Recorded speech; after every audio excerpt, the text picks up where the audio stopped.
Channel को subscribe करना ना भूलें।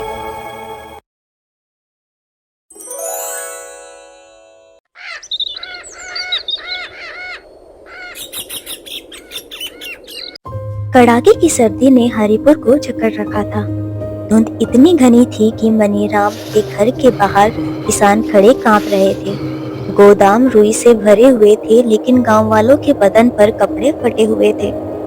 वातावरण में जैसे मौत जैसा सन्नाटा था, जिससे सिर्फ खांसी और लोगों के ठिठुरने की आवाज आ रही थी, जो कि सन्नाटे को तोड़ रही थी। ए बुड्ढे बिरजू, सीधा खड़ा रह, हंसना बंद कर, लालाजी आ रहे हैं। और ओए रजनी की बच्ची किट्टू, ये फटी हुई गुड़िया लेकर यहाँ भीड़ मत लगा, निकल यहाँ से। कमल अंकल, मेरी गुड़िया को ठंड लग रही है, थोड़ा सा रुई का टुकड़ा दे दो ना, जिससे इसके गर्म कपड़े बना सकूं। बस हथेली भर दे दो। रुई? अरे ओ किट्टू, रुई अमीरों के नसीब में होती है। तेरी गुड़िया को भी आदत डलने दे ठंड की। यह गरीब का टिक्का है, इसे लगा रहने दे।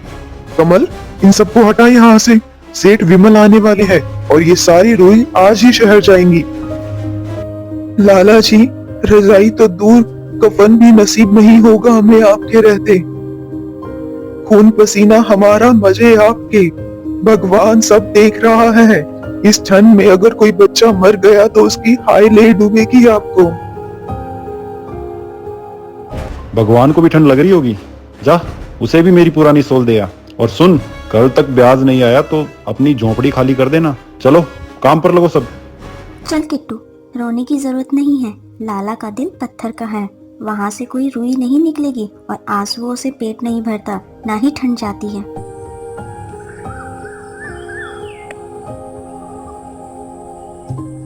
अपमानित होकर किसान अपने अपने घरों की ओर मुड़ गए। उसी शाम एक पुरानी जीप गांव में दाखिल हुई, जिससे नई नवेली दुल्हन कनिका उतरी। छत पर रमाताई और लता उसे ताक रही थी।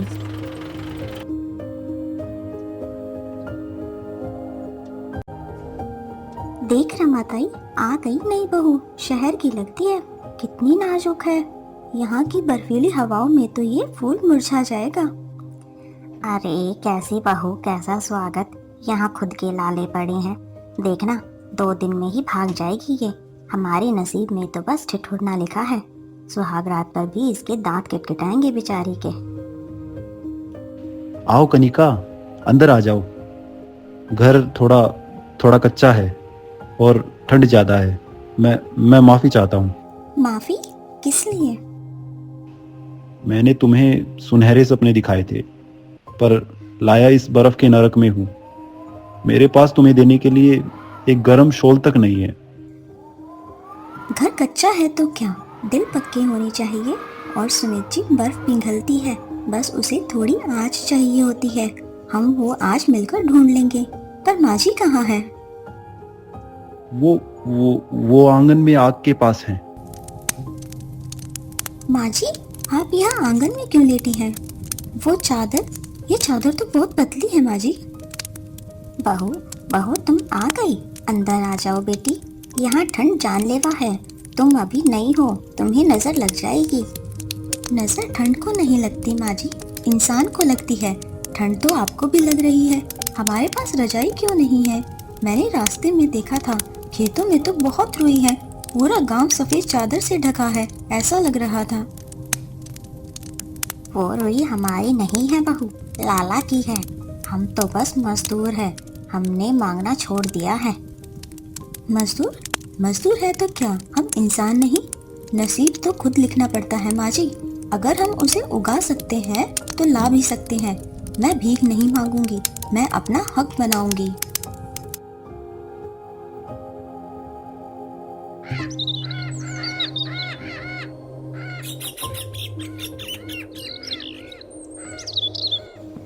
अगली सुबह कनिका घर में बैठने की बजाय खेतों की ओर निकल पड़ी।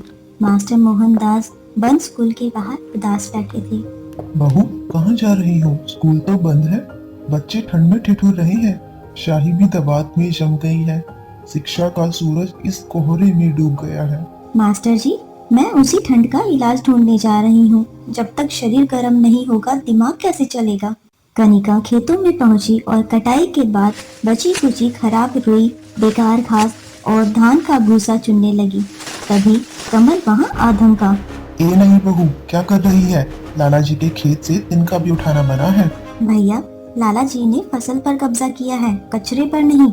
यह घास और फटी हुई रुई तो वैसे भी वो जला देते हैं। मैं सफाई कर रही हूँ, कोई हर्ष है क्या? या कचरे पर भी टैक्स लगा दोगे अब आप? टैक्स नहीं, मतलब सफाई। ठीक है कर लो सफाई, पर लाला जी को पता चला तो? खैर मुझे क्या, पागल औरत। नहीं चाची, कमल अंकल से भी नहीं डरी आप यहाँ कचरा क्यों चुन रही हो? लोग आपको पागल कहेंगे। रमा ताई तो कह रही थी तुम पर शहर का भूत सवार है। गोलू, ठंड डरने से नहीं भागती। यह कचरा नहीं, हमारी गर्मी है। अगर तुम ठंड में ठिठुरना नहीं चाहते तो मेरी मदद करो। अरे वाह चाची, आप कुछ जादू करने वाली हो क्या? हे भगवान, घोर कलयुग। नहीं, बहू खेत पर खड़ी है। कनिका, क्या तमाशा है? हमारी नाक कटवाएगी क्या? ताई, तमाशा वो है जो हम हर रात ठंड में ठिठुर कर करते हैं। इज्जत ढकने के लिए कपड़े चाहिए और जान बचाने के लिए गर्मी। मैं वही इंतजाम कर रही हूँ। सुमन, तुम देख क्या रही हो खड़ी खड़ी? आओ मेरे पास, आओ मेरी मदद करो। आ रही हूँ दीदी, मेरे पास भी कुछ पुरानी धोतियाँ हैं। मैं कब से कुछ करना चाहती थी पर हिम्मत ही नहीं थी।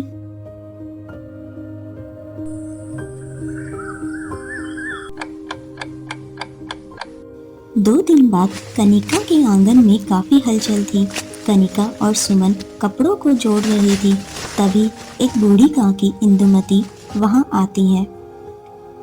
अरे बहू, क्या कर रही हो? इतना कुछ इकट्ठा कर रखा है। कहीं कपड़े बिखरे पड़े हैं, कहीं रुई बिखरी पड़ी है, कहीं घास फूस बिखरी पड़ी है। दादी जी, रजाई बना रहे हैं घास और कतरन की, पर घास है कि टिकती ही नहीं, एक तरफ इकट्ठी हो जाती है।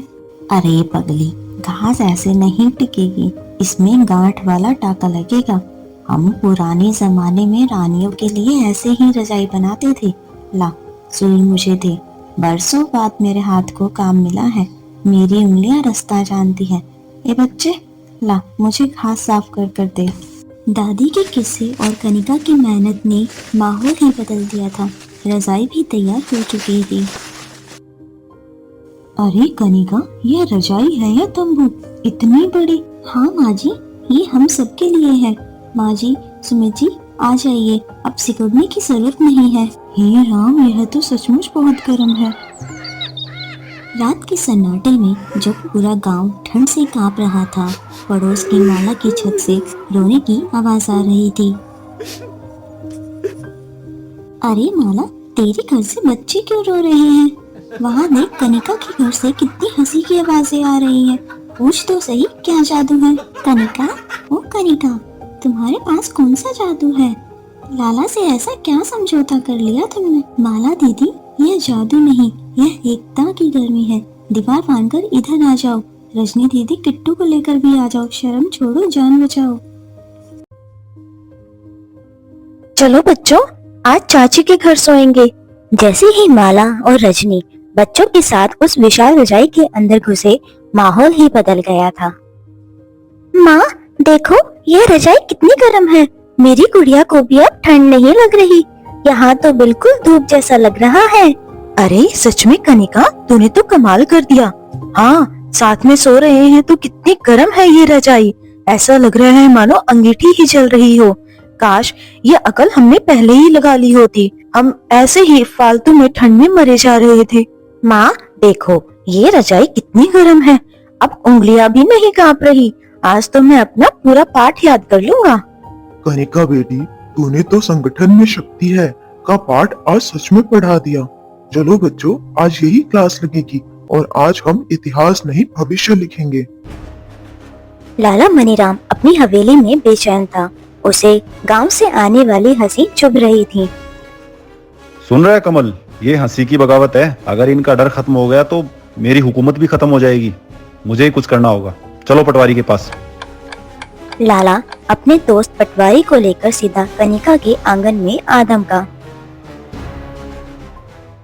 बहुत मजे ले लिए गर्मी के। सुनिए गांव वालों, ये जो कूड़ा कचरा घास और रुई आपने जमा की है, ये सब मेरी जमीन की पैदावार है। कानूनन ये चोरी है। पटवारी जी, जब्त कर लीजिए इसे। जी, सरकार के रिकॉर्ड के मुताबिक खेत में हर होने वाली चीज पर जमीन के मालिक का हक होता है। यह रजाई अवैध है। हे बाबा, अब हमारा क्या होगा? हम लाला से नहीं जीत सकते। रुकिए पटवारी जी, कानून कहता है कि फसल मालिक की होती है, लेकिन जो चीज मालिक खेत में सड़ने के लिए छोड़ दे, जिसे वह कचरा कहकर आग लगाने वाला हो, उस पर उसका हक वहीं खत्म हो जाता है जब वो उसे त्याग देता है। हमने कोई चोरी नहीं की, हमने सफाई की है। क्या आप अब सफाई करने पर भी जुर्माना लगाएंगे? पर नियम तो लाला जी, यह तो तकनीक की बात कर रही है। और सुनिए, अगर यह रजाई आपकी है तो ले जाइए, लेकिन इसमें लगी हमारी पुरानी साड़ी, माला दीदी की धोती, इंदुमती दादी ने बुनाई की है और बच्चों की मेहनत, यह सब हमारा है। आप सिर्फ घास और खराब रुई ले जा सकते हैं। चलिए, अभी हम सब बैठकर इस रजाई को उधेड़ते हैं, एक एक तिनका गिनकर वापस करेंगे। क्या तैयार हैं आप सब? हाँ हाँ बेटी, क्यों नहीं, चलो इसको उधेड़ते हैं अब हम। चलो पटवारी, इन पागलों के मुंह नहीं लगना।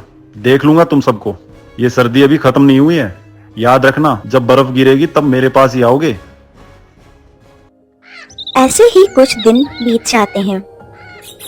कनिका के दिमाग में एक और प्रस्ताव आया। काकी, माला दीदी, अब से हम अलग अलग खाना क्यों बनाएं? क्यों ना हम साझा चूल्हा शुरू करें? रजाई के बीच एक अलग आग जलाएंगे, वही सब खाना बनाएंगे, लकड़ियां भी बचेंगी और अनाज भी बचेगा। सही कह रही हो कनिका, मेरे पास कुछ मक्का है। हाँ, मेरे पास थोड़ा गुड़ है। तो तय हुआ, आज दावत होगी और हम लोहड़ी भी मनाएंगे। लोहड़ी की रात रजाई के चारों ओर आग जल रही थी। रमाताई ढोलक बजा रही थी। हवा में गुड़ और मक्के की खुशबू खूब बह रही थी। लाला ने छत से देखा और कलवा को बुलाया। कलवा, तुझे 50 किलो गेहूं चाहिए ना? जाओ उस कनिका की रजाई से अपना हिस्सा काट कर अलग कर ले। कह देना तुझे उनके साथ नहीं सोना, फूट डालनी है। जी मालिक, 50 किलो गेहूं? हाँ, अब मेरे बच्चे भूखे नहीं सोएंगे। कलवा कैंची लेकर रजाई के पास पहुंचा। नाच गाना रुक गया, सन्नाटा छा गया था। अरे ओ कलवा, कैंची क्यों लाया है? अपनी ही गर्मी को काटेगा? पागल हो गया है क्या? ताई, लाला ने गेहूं दिया है। पेट की आग इस रजाई की गर्मी से बड़ी है। मुझे अलग होना है। कलवा काका, गेहूं तो कुछ दिन में ही खत्म हो जाएगा, लेकिन यह ठंड, ये तो 4 महीने रहेगी ना। लाला गेहूं इसलिए नहीं दे रहा कि उसे आपको फिक्र है, वो इसलिए दे रहा है क्योंकि उसे हमारी एकता से डर लग रहा है। आज रजाई काटोगे, कल लाला फिर तुम्हें काट देगा। सोच लीजिए, क्या ये 50 किलो गेहूं क्या आपके लिए अपने भाइयों का साथ छोड़ने के लिए काफी होंगे? कलवा काका, रजाई मत काटो ना, फिर हवा अंदर आ जाएगी और मुझे ठंड लगेगी। नहीं, मैं लाला को गेहूं वापस कराऊंगा। मुझे रजाई की गर्मी चाहिए, अकेलेपन की रोटी नहीं। लाला, ले रख अपना गेहूं। हम भूखे ही रह लेंगे लेकिन अलग नहीं होंगे। ऐसे ही कुछ समय बीत जाता है। 1 महीने बाद एक भयानक बर्फीला तूफान आया। हवाएं इतनी तेज थी कि कच्चे घरों की छतें उड़ने लगी। आसमान काला पड़ गया था। कनिका दीदी, तूफान बहुत तेज है, यह हमारी रजाई उड़ा ले जाएगा। नहीं उड़ा पाएगा माला, नहीं उड़ा पाएगा। हम सब लोग रजाई की डोरियों को कसकर पकड़ लेते हैं। अपनी अपनी छतों के कुंडों में फंसा दो। बच्चे, बीच में आ जाओ वरना तुम्हें खतरा है। यह रजाई सिर्फ ओढ़ने के लिए नहीं, हमारी छतों को बांधने के लिए भी हमारा काम करेगी। एक दूसरे का हाथ मत छोड़ना, मेरी गांठें नहीं खुलने वाली है इस रजाई की। कस के पकड़ रहे हैं हम सब। यह हवा हमारा इम्तिहान ले रही है। अरे वाह भाई, बाहर मौत नाच रही है और हम यहाँ सब इतने सुरक्षित हैं। यह रजाई 2 किले से भी मजबूत है। माँ देखो, ये रजाई कितनी गर्म है। बाहर बहुत हवा चल रही है, पर यहाँ तो हमें माँ की गोद जैसा लग रहा है। अगले दिन तूफान थमता है। सुबह सुबह लाला मनीराम अपनी हवेली की छत पर कांपते हुए आता है। उसकी छत की कपेल उड़ चुकी थी। वो ठिठुर रहा था। ये क्या है? मेरा महल हिल गया और इन फकीरों की रजाई नहीं हिली। ये सब काम पर क्यों नहीं आए? और ये रंग बिरंगा समुद्र क्या है? जा, आग लगा दे इसे। माफ करना मालिक, क्या बड़बड़ा रहा है? आग लगा। नहीं लगा सकता। कल रात जब हवेली की छत हिल रही तो मुझे बहुत ठंड लग रही थी। मैं भी चुपके से उसी रजाई में जाकर घुस गया था। क्या तू भी गद्दार? तूने मेरा नमक खाया है। गद्दार नहीं मालिक, इंसान हूँ। नमक से ठंड नहीं जाती। वहाँ अंदर कितना सुकून है। नफरत की आग से वो रजाई की गर्मी ज्यादा अच्छी है। आप भी एक बार आकर देखिए।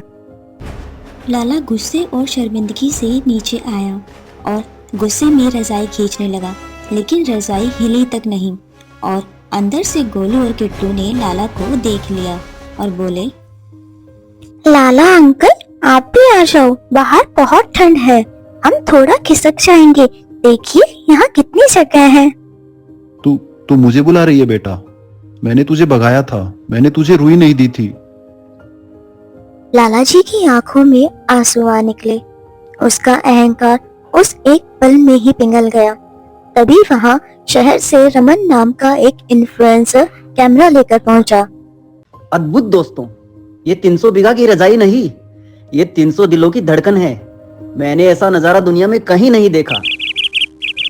1 साल बाद लाला मनीराम कनिका के घर के बाहर खड़ा था। वो बदल चुका था। चेहरे पर अब वो क्रूरता नहीं थी, शांति थी।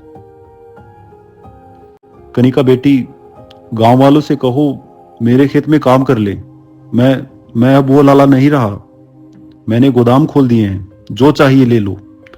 लाला जी, अब हम रुई उगाते भी हैं और ओढ़ते भी हैं, और जो बचती है उससे दूसरों को घर में भी बांटते हैं। रुकिए, लाला जी को ये रजाई दे दीजिए ताई। शायद इनसे उनके दिल की गर्मी भी, बची कुची बर्फ भी पिघल सके।